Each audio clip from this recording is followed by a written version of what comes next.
Chilli chicken কিন্তু আমরা মোটামুটি সবাই ভালোবাসি, সেটা ড্রাই চিলি চিকেন হোক বা এমন করে গ্রেভির মতো চিলি চিকেন, দুটোই কিন্তু খেতে দারুণ লাগে। ফ্রাইড রাইসের সঙ্গে চিলি চিকেনের কম্বিনেশনটা কিন্তু দারুণ লাগে খেতে। তাছাড়াও রুটি, পরোটা, লুচি, নান, তন্দুরি রুটি, রুমালি রুটি সবকিছুর সাথেই কিন্তু অসম্ভব ভালো লাগে এই চিলি চিকেনটা খেতে।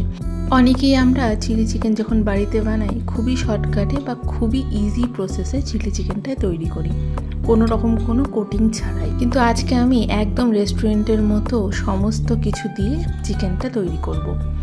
আমার এখানে ছিল 2 কিলোর মতো চিকেন, যেটা একদম চিলি চিকেন পিস করে আমি কাটিয়ে নিয়ে এসেছিলাম। তার মধ্যে দিয়ে দিলাম 4 থেকে 5 চামচের মতো আদা রসুন বাটা। তোমরা যদি চিকেনের কোয়ান্টিটি কম থাকে তাহলে কম দেবে, বা যদি চিকেনের পরিমাণটা বেশি থাকে তাহলে তোমরা বেশি ব্যবহার করো আদা রসুন বাটাটা। তার মধ্যে দিলাম একটা গোটা পাতিলেবুর রস, খুব ভালো মতন রসটা চিপে নিয়ে দিতে হবে। এবার দেব পরিমাণ মতো নুন। যেহেতু আমি এখানে অল্প একটু ডার্ক সোয়া সস ব্যবহার করছি, সেখানেও কিন্তু নুন থাকে, তাই তোমরা একটু বুঝে নুনটা ব্যবহার করবে। ডার্ক সোয়া সস দেওয়ার পর আমি এখানে 2 চামচ ময়দা দিয়েছি, আর তার থেকে কম মানে 1 ভাগ দিয়েছি কর্নফ্লাওয়ার। ময়দার পরিমাণটা যতটা হবে তার থেকে 1 ভাগ কম হবে কর্নফ্লাওয়ারটা। এবার সাদা তেল দিয়েছি, আর দিয়েছি একটা ডিম, তোমরা 2টো ডিমও দিতে পারো। সমস্ত কিছু বেশ ভালো মতন হাত দিয়ে মিশিয়ে নেব। তোমরা এখানে গোলমরিচের গুঁড়ো বা কাশ্মীরি লঙ্কার গুঁড়ো এগুলোও দিতে পারো, আমি সেগুলো কিছু ব্যবহার করিনি। সমস্ত কিছু বেশ ভালো মতন মাখিয়ে আমি ওই 1 থেকে 2 ঘন্টার জন্য ম্যারিনেট করে রেখে দিয়েছিলাম ঢাকা দিয়ে। অন্যদিকে আমি সব সবজিগুলো এক এক করে কেটে নেব। নিয়েছি 2টো ক্যাপসিকাম, 2টো টমেটো আর 3টে পেঁয়াজ। সমস্ত কিছু ওই চৌকো করে কেটে নেব, কিন্তু একদম ছোট করব না। একদম ছোট করলে কিন্তু সমস্ত কিছুই গলে যাবে, তাই একটু বড় বড় মাপ রেখে সমস্ত কিছু চৌকো করে কেটে নেব। প্রথমে আমি 2টো টমেটো দিলাম, তারপর লাগলে আরও একটা দেওয়া যাবে।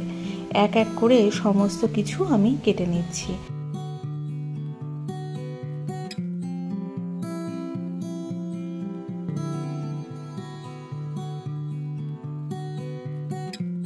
ক্যাপসিকামটারও বীজটা ফেলে মোটামুটি একটু বড় সাইজের টুকরো করেই ক্যাপসিকামটাও কেটে নেব। আর পেঁয়াজগুলো একটু বড় করে কেটে সমস্ত পাপড়িগুলো খুলে দেব।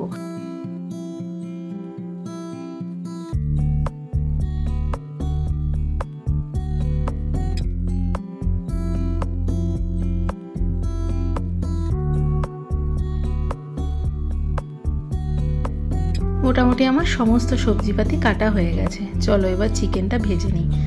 2 ঘন্টা হয়ে গেছে ম্যারিনেট করা ছিল, তারপর ভালো মতন একটু চামচ দিয়ে মিশিয়ে নিলাম। এবার সাদা তেলে এক টুকরো দিয়ে ভালো মতন ভেজে তুলে নেব। একটু কড়া করে ভাজবো, আর যেহেতু কোটিংটা দেওয়া ছিল ডিম, কর্নফ্লাওয়ার, ময়দার, তার জন্য কিন্তু বেশ অনেকক্ষণ ধরে সেই ক্রাঞ্চি ব্যাপারটা থাকে, আর খেতেও ভালো লাগে। আমরা অনেকেই যখন বাড়িতে চিলি চিকেন বানাই খুব সহজেই এইসব কোটিং না করেই ভেজে নিয়ে চিকেনটা তারপর বানিয়ে দিই, কিন্তু এই রকম করে যদি চিকেনটা তৈরি করে নিয়ে তারপর বানানো হয় তাহলেও কিন্তু খেতে ভীষণ ভালো লাগে। প্রথমের সমস্ত চিকেনগুলো তৈরি হয়ে যাওয়ার পর আরও আমাকে 3-4 বার এরকম অল্প অল্প করে ভাজতে হবে, যেহেতু অনেকখানি চিকেন তার জন্য। চিকেনটা ভাজতে ভাজতে অন্যদিকে আমি একদম ছোট ছোট করে আদা রসুন কুচিয়ে রেখেছিলাম। এবার চিকেনটা ভাজা হয়ে যাওয়ার পর সাদা তেলটার মধ্যেই প্রথমে রসুন কুচি দিয়ে একটু লাল করে ভেজে নিয়ে তার মধ্যে দেবো সেই একদম ছোট ছোট করে কেটে রাখা আদা কুচিটাও। তোমরা চাইলে এই সময় অল্প একটু লঙ্কা কুচিও এর সাথে ব্যবহার করতে পারো, সেটাও কিন্তু ভীষণ ভালো লাগে খেতে। আমি দিই কারণ চিলি চিকেন যেহেতু ঝাল ভালো লাগে না তার জন্য। এবার আদা রসুনটা একটু লাল লাল করে ভাজা হয়ে যাওয়ার পর পেঁয়াজ, ক্যাপসিকাম, টমেটো 3টাই একসাথে দিয়ে দিয়েছিলাম। এবার অল্প একটু নুন দিয়ে বেশ খানিকক্ষণ নাড়িয়ে নেব। সময় কিন্তু আঁচটা একদম কম করবে না, কারণ একটু গ্যাস বাড়িয়ে এই সমস্ত কিছু হালকা একটু নাড়িয়ে নেব, না হলে যদি একদম নরম হয়ে যায় তাহলে সেই ক্রাঞ্চি ভাবটা থাকে না।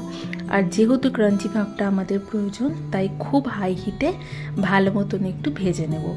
একটা বাটিতে সস তৈরি করছি, এখানে নিলাম 3 চামচের মতো ডার্ক সোয়া সস, 2 থেকে 3 চামচের মতো নিব টমেটো সস, আর তার সাথে দেব বেশ খানিকটা চিলি সস।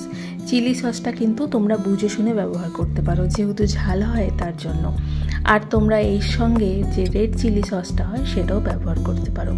সমস্ত সসগুলোকে দিয়ে অল্প একটু জল দিয়ে বেশ ভালো মতন সসগুলোর সঙ্গে মিশিয়ে নেব। আমি এই সসের মধ্যে সমস্ত কিছু মেশানো হয়ে যাওয়ার পর 1 থেকে 2 চামচের মতো আমি কর্নফ্লাওয়ারও দিয়েছি। আমি যেহেতু কড়াইয়ের মধ্যে ডাইরেক্ট কর্নফ্লাওয়ার পরে দেবো না, তাই এই সসের মধ্যে একবারে 2 চামচ কর্নফ্লাওয়ার দিয়ে বেশ ভালো মতন ফেটিয়ে নেবে, যেন কোনো রকম কোনো দানা না থাকে। যেহেতু এই সসের মধ্যে বেশ অনেকখানি লবণ আছে, তাই একটু লবণটা বুঝে দেবে। আর যদি চিলি চিকেনে লবণটা না লাগে তাহলে কিন্তু নাও দিতে পারো। হাই হিটে সমস্ত কিছু বেশ ভালো মতন নাড়িয়ে নিয়েছি, হালকা হালকা নরমও হয়ে গেছে। এবার যে সসটা তৈরি করেছিলাম সেই সসটা দিয়ে বেশ খানিকক্ষণ কষিয়ে নেব। হাই হিটেই কিন্তু তৈরি করতে হবে গোটা রান্নাটা, কারণ চাইনিজ রান্না কোনো সময় কম আঁচে তৈরি হয় না। সসটা সমস্ত সবজির সাথে বেশ ভালো মতন মেশানো হয়ে যাওয়ার পর ভেজে রাখা যে চিকেনগুলো ছিল সেই চিকেনগুলো এর মধ্যে অ্যাড করে দিলাম। আবারও বেশ কম আঁচে বেশ খানিকক্ষণ ধরে নাড়িয়ে নেব সমস্ত কিছুকে। এই সময় কিন্তু তোমরা অল্প একটু নুনটা চেখে দিতে পারো। আমার যেহেতু সামান্য একটু মনে হলো নুনটা লাগবে, তাই আমি এই সময় অল্প একটু নুন আর ঠিক ব্যালেন্স করার জন্য নুনটাকে সামান্য একটু চিনিও দিয়েছি। ওই ধরে নাও 2 থেকে 3 চিমটের মতো। এবার সমস্ত কিছুকে হাই হিটে বেশ ভালো মতন কষিয়ে নেব। আমি যেহেতু গ্রেভি রাখবো তাই খুব বেশি কিন্তু কষানো যাবে না। সব শেষে আমি ওই ধরে নাও 1 থেকে 2 চিমটের মতনই একটু আজিনামোটো দিয়ে দিলাম। তোমরা যদি চাও তাহলে দিতে পারো, যদি না চাও তাহলে না দিতে পারো, কারণ চাইনিজ রান্নাতে কিন্তু এই একটা জিনিস ভীষণ সুন্দর লাগে খেতে। সমস্ত রান্নাটা আমার তৈরি হয়ে গেছে। এবার গরম গরম একটা বাটির মধ্যে পরিবেশন করে দেব। চিলি চিকেন কিন্তু আমাদের ছোট থেকে বড় সবারই ভীষণ পছন্দের খাবার। তোমরা যদি এই গ্রেভিটাকে একটু শুকিয়ে নাও তাহলে কিন্তু ড্রাই চিলি চিকেনও স্ন্যাক্স হিসেবে খেতে পারো। আর তখন অল্প একটু ওপর থেকে সেই তিল হালকা একটু কড়াইয়ে রোস্ট করে দিয়ে দেবে, সেটাও খেতে দুর্দান্ত লাগে। সমস্ত কিছু তৈরি হয়ে গেছে আমার। আমি এই চিলি চিকেনটা পরিবেশন করেছিলাম ওই তন্দুরি রুটির সাথে। আজকের ভিডিওটা এতটুকুই। যদি এই ভিডিওটা ভালো লাগে একটা লাইক করে চ্যানেলটা সাবস্ক্রাইব করে সব সময় আমার পাশে থাকবে।